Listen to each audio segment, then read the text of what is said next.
Verslininkai sako, kad didėjant degalų kainoms, brangstant maisto produktams, gali tekti branginti patiekalų kainas kavinėse.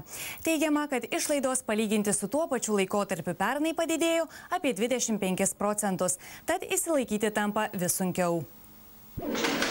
Klaipėdos kavinės kaip išmanydamos bando išlaikyti klientus. Kad sunkmečio prispausti žmonės neatsisakytų malonumo skaniai pavalgyti, kone visos viešojo maitinimo įstaigos siūlo kompleksinius pietus. Sriubos, antro patiekalo ir gėrimo rinkinio kainas svyruoja nuo 5 iki 14 litų. Žmonės sako nors ir retai, bet galintys sau leisti pietus pavalgyti kavinėje. Šiuo metu, kai yra tie pietus siūlomi, tarkim, kad akcija pietų, tai nėra jau tokia prabanga. Bet brangu vis tiek išeina. Per savaitę kartą ar du galima nueiti kažkur. Kiek maždaug prireikia pinigėlių vieniems pietums? Priklauso, kur pietausi. Taip aš sakyčiau apie 10-20 litų. Priklausomai nuo to, kur. Priklausomai nuo kavinės, aišku, nuo kokio lygio. O kiek padorų išleisti vienam?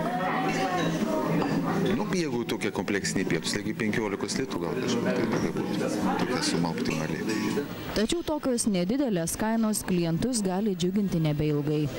Verslininkai pusė lūpų prasitarė, kad brangstant degalams, maisto produktams neišvengiamai gali didėti kainos ir viešojo maitinimo įstaigose. Teigiama, kad išlaidos palyginti su tuo pačiu laikotarpiu pernai padidėjo apie 25%, tad išsilaikyti tampa vis sunkiau. Išgyvenimas yra sunkus kavinėms dabar ir leidžiam kainas tiek, kiek tik tai galim leisti. Jeigu yra nuoma, mokesčiai, taip toliau, neišvengiamai keliamos kainos arba tavo vienas kitas kelias yra užsidaryti. Tai ir kol kas laikaisi su mažu antkainiu, kad tik susimokėtum mokesčius, susimokėtum atlyginimus. Verslininkai sako, kad yra alternatyva. Galima nebranginti patiekalų, bet mažinti jų porcijas. Tačiau nebejojama, kad tai sulauktų neigiamos klientų reakcijos, nes lietuviai mėgsta sočiai ir gausiai pavalgyti.